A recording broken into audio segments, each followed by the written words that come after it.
नमस्कार. आवाज माझा वृत्तवाहिनीत आपल्या सगळ्यांचं स्वागत. वेळेच्या काही ठळक घडामोडींकडे. महानगरपालिकेचं महापौरपद अनुसूचित जातीसाठी आरक्षित. नवनिर्वाचित नगरसेवकांची टेंबिनाका इथे बैठक पडली पार. आणि महाराष्ट्रातील मोठ्या माघी गणेशोत्सवास देवाच्या भेटीला येणार मुख्यमंत्री. राज्याच्या राजकारणाचं केंद्रबिंदू ठरलेल्या ठाणे महानगरपालिकेच्या महापौरपदाचं भवितव्य अखेर स्पष्ट झाले. आगामी 2.5 वर्षाच्या कालावधीसाठी हे पद अनुसूचित जातीसाठी आरक्षित झाले. महापौर पदासाठी पहिल्यांदाच निवडून आलेल्या दर्शना जानकर तसंच पद्मा भगत यांच्या नावाची जोरदार चर्चा असून उपमुख्यमंत्री एकनाथ शिंदे महापौर पदाची माळ कुणाच्या गळ्यात घालणार याकडे आता सगळ्यांचं लक्ष लागलंय. नुकताच झालेल्या ठाणे महापालिकेच्या निवडणुकीत एकनाथ शिंदे यांच्या शिवसेनेनं 75 जागा जिंकून एक हाती वर्चस्व मिळवलंय. त्यामुळे ठाणे महापालिकेत शिवसेनेचं पूर्ण बहुमत असून महापौर शिवसेनेचाच होणार हे स्पष्ट झालं होतं. मात्र महापौर पदाचं आरक्षण काय पडणार याबाबत उत्सुकता निर्माण झाली होती. महापौर पदाच्या आरक्षण सोडतीमध्ये हे पद अनुसूचित जातीसाठी आरक्षित झाल्यानं शिवसेनेच्या गोटात हालचाली तीव्र झाल्या असून इच्छुकांनी फिल्डिंग लावण्यास सुरुवात केली आहे. ठाणे महापालिकेच्या महापौर पदासाठी पद्मा भगत तसंच दर्शना जानकर यांची नावं आता चर्चेत आली आहेत. दर्शना जानकर या पहिल्यांदाच निवडून आल्या आहेत, पण त्यांची कौटुंबिक पार्श्वभूमी राजकीय असल्यानं त्यांना संधी मिळण्याची शक्यता आहे. तर पद्मा भगत यांच्या नावाची देखील चर्चा आहे. मात्र राज्याचे उपमुख्यमंत्री एकनाथ शिंदे ही महत्त्वाची जबाबदारी कुणावर सोपवणार, या पदावर कुणाची वर्णी लागणार याची आता राजकीय वर्तुळात चर्चा सुरू झाली आहे. ठाणे महापालिका निवडणुकांच्या निकालानंतर आता सत्ता स्थापनेच्या हालचालींना वेग आलाय. या पार्श्वभूमीवर शिवसेना आणि राष्ट्रवादी काँग्रेस पक्षाच्या पालिकेतील गटनेत्यांची बुधवारी निवड करण्यात आली आहे. पदासाठी शिवसेनेचे पवन कदम आणि राष्ट्रवादी काँग्रेसचे नजीब मुल्ला यांना नवनिर्वाचित नगरसेवक आणि नगरसेविकांच्या बैठकीत एकमतानं निवडण्यात आलं.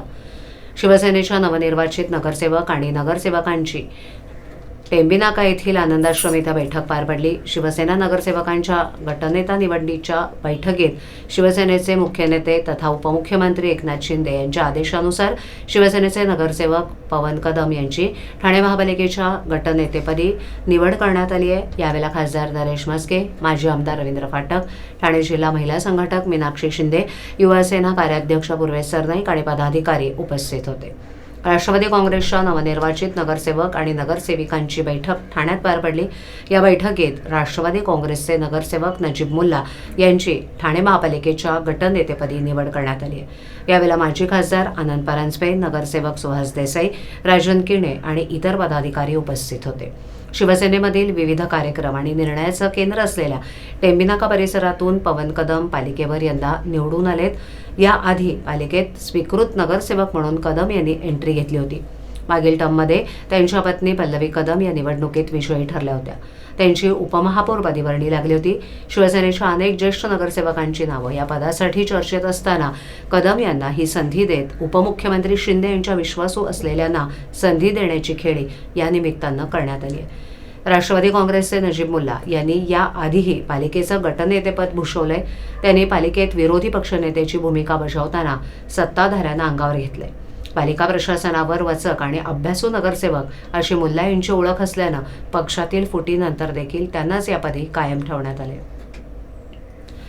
वंदे मातरम संघातर्फे ठाण्यात आयोजित केलेल्या महाराष्ट्रातील सर्वात मोठ्या माघी गणेशोत्सवात देवाच्या भेटीला राज्याचे मुख्यमंत्री देवाभाऊ येणार आहेत, अशी माहिती महोत्सवाचे संस्थापक तथा भाजपा जिल्हाध्यक्ष संदीप लेले यांनी दिली आहे.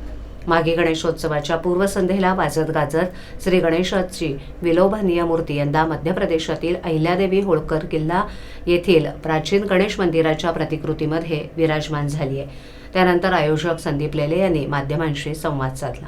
पुण्यश्लोक अहिल्यादेवी होळकर यांच्या त्रिशताब्दी जयंतीचं औचित्य साधून यंदा ठाण्यातील बाचपाखडी येथील परमार्थ निकेतन चौकात अहिल्यादेवींच्या किल्ल्यातील प्राचीन गणेश मंदिराची भव्य प्रतिकृती साकारली आहे. यंदा या महोत्सवाचं 4थं वर्ष असून उत्सवादरम्यान दररोज विविध सांस्कृतिक कार्यक्रम, व्याख्यानं, भजन, मुलाखत असे वैविध्यपूर्ण कार्यक्रम आयोजित केलेत, अशी माहिती लेले यांनी दिली. मुंबई, ठाणे तसंच इतरत्र भाजपा महायुतीचा महापौर होऊ दे असं साकडं घातल्याचं सांगण्यात आलं. महापालिकेत लाभाची पदं मिळाली नाही तर विरोधात बसणार का या प्रश्नावर बोलताना त्यांनी लाभाची पदं वगैरे आमच्यासाठी गौण आहेत, मात्र जनतेचा लाभ झाला पाहिजे यासाठी संपूर्ण कारभारावर भाजपाचा अंकुश असेल असं स्पष्ट केलं. तसंच वंदे मातरम संघाच्या या मागी गणेशोत्सवात देवाच्या भेटीला दरवर्षीप्रमाणे यंदाही देवाभाऊ येतील असा विश्वास व्यक्त करत मुख्यमंत्र्यांसह उपमुख्यमंत्री एकनाथ शिंदे, भाजपा प्रदेशाध्यक्ष रवींद्र चव्हाण, वनमंत्री गणेश नाईक इत्यादी सर्व पक्षीय नेते, सामाजिक कार्यकर्ते, उद्योजक, कलाकार गणेशोत्सवाला भेट देणार असल्याचं लेले यांनी सांगितलं. आज गणरायाच्या मूर्तीचं आगमन झालंय. अत्यंत रत्नजडित पितांबरधारी गणेशाचं इथे आम्ही विराजमान केलेले आहेत. उद्या सकाळी त्याची प्राणप्रतिष्ठा होईल आणि उद्यापासून 7 दिवस हा सार्वजनिक उत्सव या ठिकाणी चालेल आणि विविध कार्यक्रम उपक्रम यांनी बहरलेला हा उपक्रम आहे. अत्यंत धार्मिक सात्विक पद्धतीने हा कार्यक्रम चालवला जातो. ठाणेकर नागरिक प्रचंड मोठ्या प्रमाणात याला येतात आणि एक ठाणेकरांचा उत्सवाचं स्वरूप याला प्राप्त झालेलं आहे. ठाणेकरांना मी आवाहन करतो की त्यांनी सर्व भाविकांनी मोठ्या संख्येने इथे यावं, गणरायाचे आशीर्वाद घ्यावेत आणि आपल्या सर्वांचं देव भलं करो, सर्वांना चांगली बुद्धी देवो एवढीच मी प्रार्थना करतो. मुंब्रा इथे MIM पक्षाच्या सहर शेख यांनी केलेल्या कथित वादग्रस्त वक्तव्याच्या निषेधार्थ भाजपा नेते किरीट सोमय्या आणि आमदार निरंजन डावखरे यांनी मुंब्रा पोलीस स्टेशन इथे वरिष्ठ पोलीस निरीक्षकांची भेट घेतली. यावेळेला किरीट सोमय्या यांनी सहर शेख यांच्या वक्तव्याचा व्हिडिओ पोलिसांना दाखवत तातडीची आणि कठोर कारवाई करण्याची मागणी केली. पोलिसांनी यापूर्वी सहर शेख यांना नोटीस बजावून कारवाई केली असली तरी ती कारवाई अपुरी आणि दिशाभूल करणारी असल्याचा आरोप सोमय्या यांनी केलाय. नोटीशीत येणाऱ्या काळात वृक्षारोपण करून संपूर्ण मुंब्रा हिरवं करू अशा स्वरूपाची कारवाई नमूद असल्याचं सांगत सोमय्या म्हणाले की शेख यांच्या भाषणात कुठेही वृक्षारोपणाचा उल्लेख नाही. उलट मुंब्र्यातील 20% हिंदू समाजाला संपवण्याची आणि धमकवण्याची भाषा करण्यात आल्याचा गंभीर आरोप त्यांनी केलाय. या प्रकारामुळे सामाजिक तेढ निर्माण होण्याची शक्यता असून सहर शेख यांच्यावर कायद्याप्रमाणे योग्य ती कठोर कारवाई करावी अशी ठाम मागणी किरीट सोमय्या यांनी केली आहे. आमदार निरंजन डावखरे यांनीही या मागणीला पाठिंबा देत पोलिसांनी निष्पक्ष आणि कडक पावलं उचलावीत असं सांगितलं.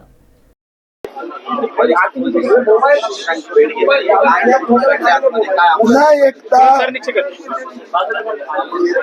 या नवीन मुस्लिम लीग म्हणजे MIMच्या नेत्यांनी दिशाभूल करण्याचा प्रयत्न केला आहे. पोलीस स्टेशन येथे निरंजन डावखरे, आमचे स्थानीय प्रमुख भगत साहेब आम्ही तक्रार दिली आहे. पोलिसांनी मला माहिती दिली, पत्र दाखवलं की MIMच्या नेत्यांनी माफी मागितली आहे, पण ती माफी दिशाभूल करणारी आहे. एक तर खोटं सांगतात की आम्ही झाडं लावून हिरवगार करणार होतो. त्या भाषणात त्यांचा अर्थ जो MIMचा हा गुपित प्लान आहे. त्याने मालेगाव मधून सगळ्या हिंदूंना हाकललं. मानखुर्द मध्ये 100% मुस्लिम झाले. आता मुंब्रा मध्ये 80% मुस्लिम, 20% हिंदू आहेत. त्या 20% हिंदूंना धमकी दिली होती. आता त्यांनी माफी मागितली, पण अशी माफी आम्हाला मान्य नाही. MIMचे नवनिर्वाचित नगरसेवक सहर शेख यांनी कोणाच्याही भावना दुखावतील असं भाषण करू नये अशी स्पष्ट समज मुंब्रा पोलिसांनी दिली आहे. या संदर्भात पोलिसांनी शेख यांना नोटीसही बजावली असल्याची माहिती दिली. सहर शेख यांनी आपल्या भाषणात पुढील 5 वर्षात मुंब्रा संपूर्ण हिरवा करू असं वक्तव्य केलं होतं. या भाषणाविरोधात भाजपा नेते किरीट सोमय्या यांनी आज मुंब्रा पोलीस स्टेशन इथे निवेदन दिलं.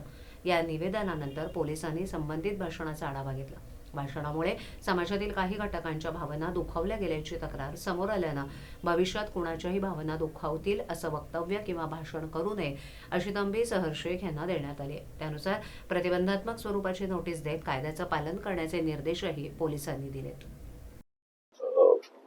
येथे MIMची जी नगरसेविका निवडून आलेली होती सहार युनुस शेख, तिने एक भाषण केलं होतं. त्याच्यावर काही लोकांचा आक्षेप होता, बऱ्याचशा संघटनेचा वगैरे काही नेत्यांचा.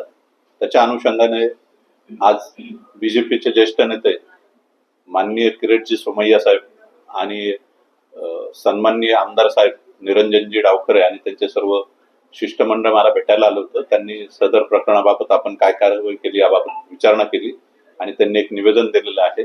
परंतु जसं आम्हाला ते समजलं की त्या भाषणामुळे समाजामध्ये संभ्रम निर्माण झालेला आहे, काही लोकांच्या भावना दुखवल्या गेलेल्या आहेत. तर आम्ही त्या अनुषंगाने त्या जी सहार युनुस शेख आहे तिला बोलून तिचं स्टेटमेंट घेतलं आणि तिला नोटीस पण दिलेली आहे. इलेक्शनच्या पूर्वी पण जेवढे उमेदवार होते त्यांना सर्वांना आपण 168 अन्वय नोटीस दिली होती.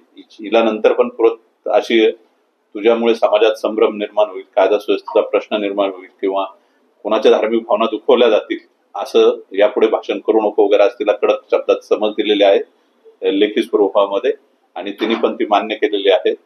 त्याच्यावर माननीय किरीटजी सोमय्या साहेब आणि निरंजनजी डावखरे साहेब आमदार साहेब यांच्याशी सखोल चर्चा झालेली आहे. तिचं अजून एकदा आम्ही तिला विचारून समज देणार आहे, तिला बोलवू आणि तिचं स्टेटमेंट रेकॉर्ड करणार आहोत. चंदनवाडी येथील श्री गौरीशंकर सिद्धिविनायक मंदिरामध्ये गणेश जयंती मोठ्या भक्तिभावात आणि उत्साहात साजरी करण्यात आली. गणेश जयंतीनिमित्त पहाटेपासूनच मंदिर परिसरात भाविकांची मोठी गर्दी पाहायला मिळाली. दूर दूरहून आलेल्या भाविकांनी श्री गणरायाचं दर्शन घेऊन मनोभावे प्रार्थना केली. गणेश जयंतीच्या पावन दिवशी श्री गणपतींचा जन्मोत्सव सोहळा विधिवतरित्या पार पडला. वैदिक मंत्रोच्चारांच्या गजरात अभिषेक, आरती आणि नैवेद्य अर्पण करण्यात आला. या सोहळ्यामुळे मंदिर परिसरात भक्तिमय वातावरण निर्माण झालं होतं. या जयंतीनिमित्त मंदिरात होमहवन, भजन, कीर्तन तसंच विविध धार्मिक कार्यक्रमांचं आयोजन करण्यात आलं होतं. सकाळपासून सुरू असलेल्या धार्मिक कार्यक्रमांना भाविकांनी मोठ्या संख्येनं उपस्थिती लावली. भजन कीर्तनातून गणरायाचं गुणगान करण्यात आलं तर होम हवनाच्या माध्यमातून विश्वशांती आणि सर्वांच्या कल्याणासाठी प्रार्थना करण्यात आली. संपूर्ण मंदिर परिसर गणपती बाप्पाच्या जयघोषानं दुमदुमून गेला होता. मंदिर व्यवस्थापन आणि स्वयंसेवकांनी भाविकांसाठी दर्शनाची उत्तम व्यवस्था केली होती. शिस्तबद्ध रांगा, स्वच्छता आणि सुरळीत नियोजनामुळे भाविकांना कोणताही त्रास झाला नाही. गणेश जयंतीचा हा सोहळा श्रद्धा, भक्ती आणि एकोप्याचं प्रतीक ठरला असून भाविकांनी समाधान व्यक्त केलं. या पावन उत्सवामुळे चंदनवाडी परिसरात आध्यात्मिक आणि आनंदमय वातावरण निर्माण झालं होतं.